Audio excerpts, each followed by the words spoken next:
Hello everyone, welcome to my channel Bangla রান্নাঘর with রূপালি।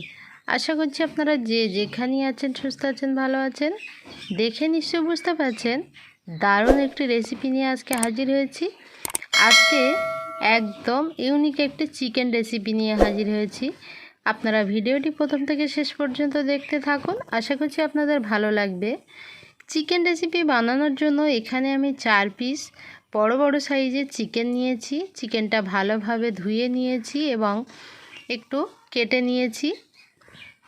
তারপর কড়াই বসিয়ে কড়াইতে দিয়ে দিলাম অল্প একটু সরিষার তেল। তেলটা যখন গরম হয়েছে একে একে চিকেনের টুকরোগুলো কড়াইয়ের মধ্যে দিয়ে দিচ্ছি। চিকেনের টুকরোগুলো কড়াইয়ের মধ্যে দিয়ে দেওয়ার পর চুলার জালটা হাইতে রেখে ঢাকনা দিয়ে আমি এটাকে এক পিঠ ভেজে নেব। ঢাকনাটা না দিলে কি হবে, চিকেন থেকে তেল ছিটে গায়ে আসতে পারে, তাই আমি ঢাকনা দিয়ে এক পিঠ 3 মিনিট মতো ভেজে নিয়েছি। এবারে অপর পিঠটা উল্টিয়ে দেব। তো দেখতেই পাচ্ছেন নিচের পিঠটা খুব সুন্দর একটা ব্রাউন কালার চলে এসেছে। অপর পিঠটা একইভাবে আমি ব্রাউন করে ভেজে নেব। চিকেনটা ভাজার সময় কিন্তু কোনো রকম লবণ আমি ব্যবহার করিনি, কারণ লবণ ব্যবহার করলে অনেকটাই পানি ছেড়ে আসবে। খুব সুন্দর করে চিকেনটা আমার ভেজে নেওয়া হয়ে গেছে। এবার কড়াই থেকে আমি চিকেনের টুকরোগুলো তুলে নেব। কালারটা দেখে নিশ্চয়ই বুঝতে পেরেছেন যে কত সুন্দর করে আমি ভেজে নিয়েছি। একই তেলের মধ্যে আরও একটু সরিষার তেল আমি দিয়ে দিচ্ছি, আর কিছু গোটা গরম মশলা আমি দিয়ে দিয়েছি, যেমন আছে তেজপাতা, দারুচিনি, এলাচ এবং লবঙ্গ। ফোড়নটা হালকা একটু ভেজে নেব।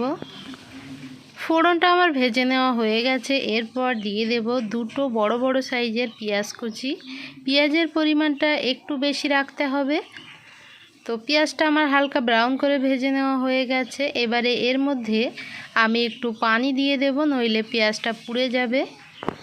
তো পানিটা দেওয়ার পর চুলার জাল কমিয়ে রেখেছি। দিয়ে দিয়েছি দুটো কাঁচামরিচ কুচি, অল্প একটু লবণ, একেবারে সামান্য একটু হলুদ। হলুদটা বেশি দেওয়া যাবে না। সামান্য একটু ভাজা জিরার গুঁড়ো দিয়ে দিলাম। হাফ চা চামচের মতো ধনিয়া গুঁড়ো দিয়ে দিয়েছি, আর 1/4 চা চামচের মতো গোলমরিচ, আর হাফ চা চামচ দিয়ে দিলাম কাশ্মীরি লাল লঙ্কা। 1 চা চামচ দিয়ে দিলাম আদা রসুন বাটা। 1 চা চামচ দিয়ে দিয়েছি গোটা রসুন।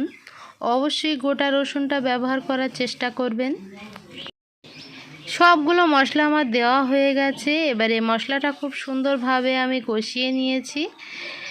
তারপর এখানে আমি 1 চা চামচ দিয়ে দিলাম টমেটো সস। অবশ্যই টমেটো সসটা দেবেন, এতে করে এই চিকেনটা খেতে অনেক বেশি টেস্টি হবে। আর এই চিকেনের সিক্রেটটা হলো এই টমেটো সস। তেল ছাড়া অবধি মশলাটা খুব সুন্দরভাবে কষিয়ে নিয়েছি।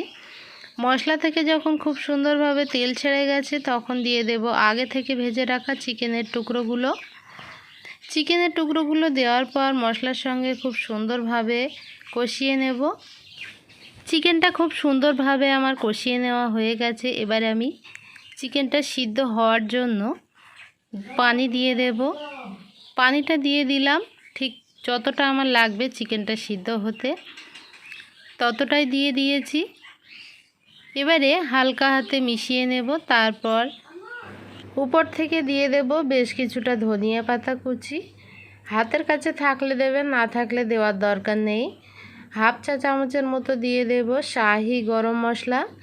এবারে ঢাকনা দিয়ে চুলার জাল একদম কমিয়ে রেখে এটাকে 6 থেকে 7 মিনিট মতো রান্না করে নিলেই চিকেনটা আমাদের একদম রেডি হয়ে যাবে, আর ভিতরটা খুব সুন্দরভাবে সিদ্ধ হয়ে যাবে। এখানে একটা কথা বলি, যখন আমরা চিকেনটা ভেজেছিলাম তখন কিন্তু চুলার জাল হাইতে রেখে চিকেনটা ভেজেছিলাম, আর রান্নার সময় কিন্তু পুরো রান্নাটা কম আঁচেই রান্না করতে হবে। একটা প্লেটে আমি পরিবেশন করে নিয়েছি। আমার আজকের এই সহজ পদ্ধতিতে চিকেন রেসিপি আপনাদের কেমন লাগলো অবশ্যই কমেন্ট করে জানাবেন। যদি ভালো লাগে একটা লাইক দিয়ে দেবেন। এরকম আরও নিত্য নতুন সহজ সহজ রেসিপি পেতে চ্যানেলটা সাবস্ক্রাইব করে নিয়মিত পাশে থাকবেন। যারা ফেসবুক থেকে রেসিপিটি দেখতে চান, ফেসবুকে কিচেন অ্যান্ড রেসিপি নামে সার্চ করলেই চলে আসবে। আর অবশ্যই একটা ফলো দিয়ে দেবেন।